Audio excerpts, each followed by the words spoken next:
You know how many times over the course of your journey to learn how to start rapping, people will tell you things like, if you need to learn how to rap, you ain't got it. Or you're either born with it or you're not, you can't be taught it. Well, in this video, we're gonna prove how that is 110% wrong, and even better, how there are 10 specific rules to follow when you learn how to start rapping that'll damn near guarantee you're successful. Because the truth is YouTube's most subscribed channel on the science and techniques of learning how to rap, we've seen over the years literally hundreds of thousands of beginners learn exactly how to start rapping, and furthermore, by following the 10 must-know rules in this How to Start Rapping Beginner's Guide, you'll be already 10 times ahead of the competition in no time. So without further ado, let's get into it and tell you the 10 must-know rules for How to Start Rapping Beginner's Guide.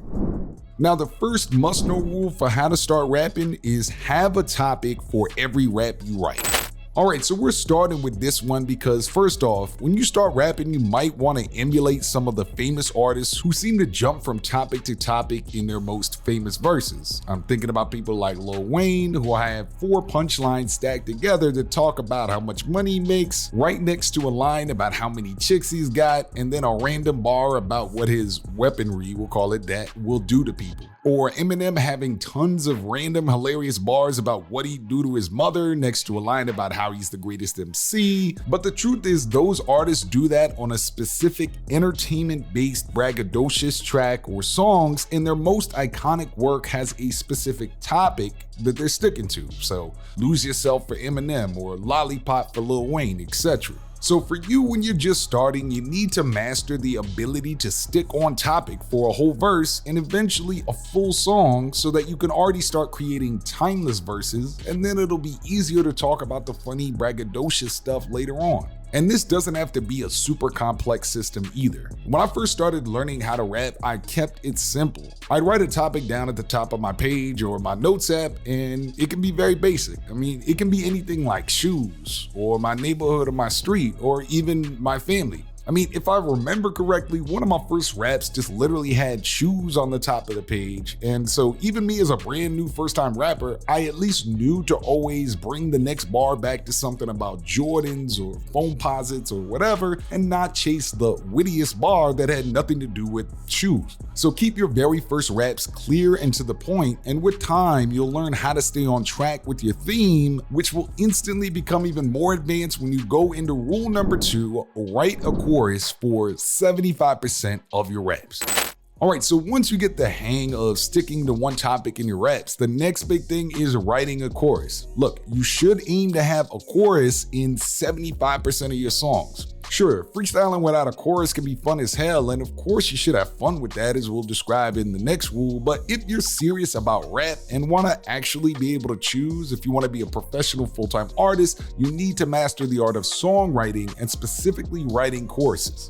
Remember, there are artists, most notably Drake and before him 50 Cent, who had multi-million-dollar careers just from giving choruses to other rappers who clearly didn't spend the time early in their career learning how to write a hook, which is the industry slang for a chorus. So if you don't learn how to write a chorus now, you might end up paying somebody else to write them for you. But to tie it back to rule number 1, when you're good at keeping to a theme, coming up with a chorus gets a lot easier. So these two skills, staying on topic and writing choruses, really work together. Get these right and you'll move from being just another awkward newbie to somebody people actually enjoy listening to. Now, I know it might feel tough and frustrating when you're just starting out, but trust me, it gets better. I've worked with artists for years, and I've seen how mastering these 2 steps alone makes rapping so much more fun. And though by this point, we're only 2 rules in, you're in the pain period where rap might not feel so fun, once you master the first 2 rules and the next rule, that's when learning how to start rapping becomes really fun. And that's rule number 3 in this How to Start Rapping Beginner's Guide: learn how to freestyle off the top.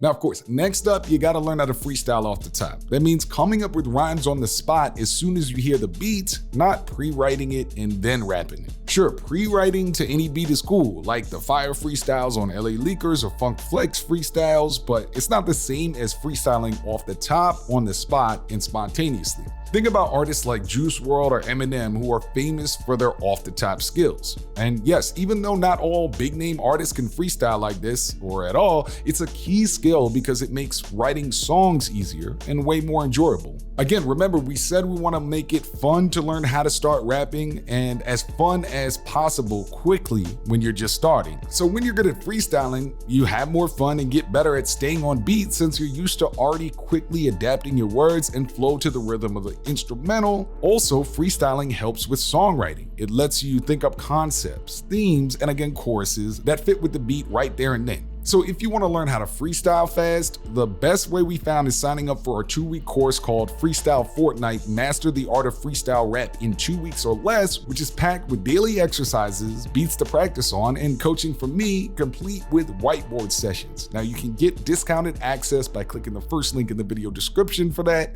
But remember, learning how to freestyle, no matter how you choose to do it, will bring the fun back in learning how to start rapping. With that said, when you start learning how to go off the top, be sure to follow rule number 4 as well. Freestyle a chorus for 75% of your off the top flows. Now, for rule number 4, which ties into rule number 2, when you're practicing your freestyle skills, try to freestyle a chorus as well. This means when you're flowing off the top, you should always work on creating a chorus or a hook that ties your freestyle together. Imagine somebody gives you a random beat and asks you to freestyle to it. If you can come up with a chorus on the spot, you take a clever set of bars that the person might like to an unforgettable moment where they'll look at you literally like a god. And being able to freestyle a chorus on any beat not only makes your life easier as a rapper and making potential fans, but it's also what can turn you from just another person rapping in their basement, what we call a bedroom artist, into someone who can create 3, 4, or 5 tracks a day, the way we've seen everyone from Lil Wayne to Juice WRLD to going back to Tupac did regularly. So with that said, being able to be creatively elastic by freestyling on any beat given to you, and even writing full songs on random beats will be even easier for you when you approach rule number 5 to learn how to start rapping. Consistently write to beat styles you don't normally use. Step 5 is all about getting out of your comfort zone by consistently writing to different types of beats. A common mistake for new artists is sticking to the same kind of beat, but if you want to be great, you need to challenge yourself. I mean, look at top rappers like Kendrick, J. Cole, Drake. I mean, they've all mastered the art of adapting their style to various beats. For example, Drake, although considered a wave chaser or a drip stealer from a lot of people, understandably, he's also known for being versatile with different beats. And J. Cole, besides producing his own beats, has famously also worked with other famous producers and shown his ability to excel on different styles, such as his recent first-person shooter performance and Evil Way performance with none other than the boy himself. And this skill at tackling many different styles comes from years of practice, starting from the top tier rappers that we just listed early days in learning how to start rapping. They didn't just stick to one type of beat, they experimented and learned how to flow with different rhythms and styles. So this is a crucial rule for any rapper looking to make their mark. It's not just about being dope on the beats you like, it's about being good on any beat that comes your way. With that said, an easy way to challenge yourself on handling any style of beat is recording yourself on many different styles in the privacy of your own home so you know your way around it before someone throws a beat at you, which is described in rule number 6, learn how to record yourself.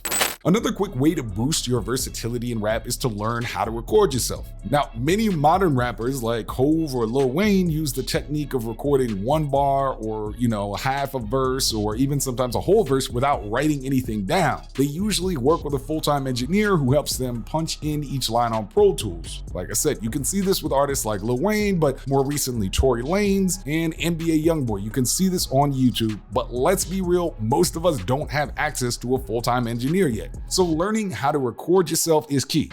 It helps you understand how your voice and delivery sound, and it's great for learning how to stay on beat. And listening to your own recordings shows you the difference between what you thought you sounded like and what the mic actually picks up. And for real, you don't need to start with expensive equipment. When I began, I thought I needed Pro Tools and other costly stuff, but you can start with simple free apps like Fruity Loop's free trial, which will allow you to record even with Autotune, or Audacity, a famously free recording app. And don't forget, many of your favorite rappers, especially those who rose to fame in the last decade, also do their own engineering. Travis Scott, for example, created his own unique sound himself not from some other engineer. That's where the Travis Scott sound comes from. It's because he actually knows how to change his voice. And Russ, a multimillionaire independent artist, famously engineers all of his own stuff as well. So spend the time to at least know the very basics, which we will also help you with as a free bonus training in our best-selling amateur to artist coaching course called Rap Tycoon, which you can check out in the second link in the video description, which has a full 6-week bonus record at home training program.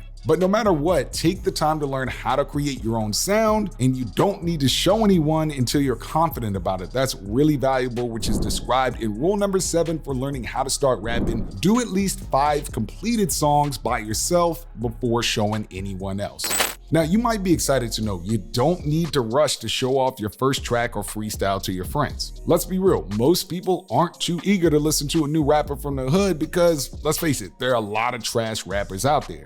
Instead, you can spend the first month or 2 practicing on your own, recording yourself, and freestyling. This will build your confidence and help you get comfortable with the recording tools. And then once you've practiced enough and feel confident in your skills, then you can start sharing your music. But once you're ready, then you gotta step into the light and follow rule number 8. In public, always say you are a rap artist. Now, if you've been following all the rules up to this point, you're probably in a good place. You practice freestyling, you learn to stay on topic, you're writing catchy choruses, and you can even record yourself. By rule number 7, you might even already have some tracks ready. Now, the key is just go for it once you have those tracks and say you're a rapper. Look, people will challenge you, but since you've done all the groundwork we talked about in the earlier steps, you'll have the confidence to handle it, so don't hold back. Being open about being a rapper is a big part of making it in music. If you're prepared and confident with your skills, you'll be ready to face any challenges that come your way. So this rule is all about embracing who you are as an artist and showing the world what you built up. A lot of newer rappers, even though they spent the time to get somewhat good, try to hide the fact that they want to do this rap thing, and so they have vague answers or don't even mention they can rap at all, which is extremely cringy. Be sure to just be on it from the jump. And even furthermore, once you are that rapper you've built up and not your favorite artist, follow rule number 9, do not have other rappers' pictures on your social media profile.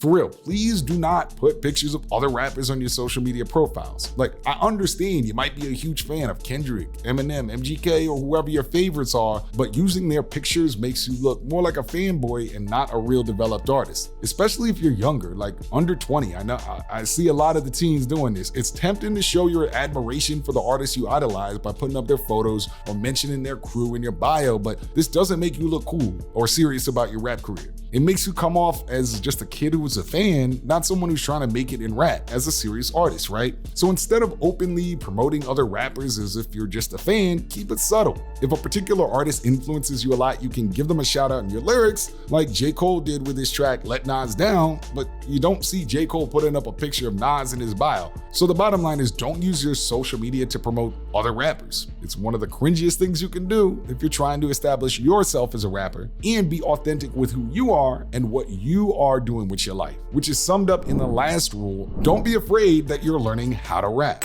Look, there's this myth that great rappers are just born with it, like we said in the beginning, and that learning how to rap is somehow embarrassing. Not true. I mean, I've literally made hundreds of thousands of dollars from and traveled the world rapping. And look, everyone in the industry is constantly teaching each other, even if they don't call it that. They're learning how to rap from each other. Think about it. When big names like Pharrell, Jay-Z, J. Cole, or Kendrick work with their mentors or favorite producers, they're being taught. When a label says you need to write a better song for the single to the artist, that's teaching them how to have a better rap career, how to choose singles. That's a form of teaching, and the rapper learning it is that's a form of learning. When Drake works with OVO 40, they're teaching each other. And of course, collaboration in the studio often involves one artist advising another about how to deliver a line. Dr. Dre is known for his perfectionism, guiding artists like Tupac, Eminem, and 50 Cent to tweak their delivery and rewrite their lines. Listen to any major 50 Cent or Eminem interview and they'll tell you this is what is going on with Dr. Dre in the studio. I mean, that's literally Dr. Dre teaching these rappers how to rap. So shake off the idea that learning to rap is something to be ashamed of. It's normal and it's a necessary part of becoming a great artist. And if you're an artist watching this, I hope you found this helpful. Feel free to visit the video description box below for our in-depth coaching. I've been your host, the big homie Drew for How to Rap. I'm out.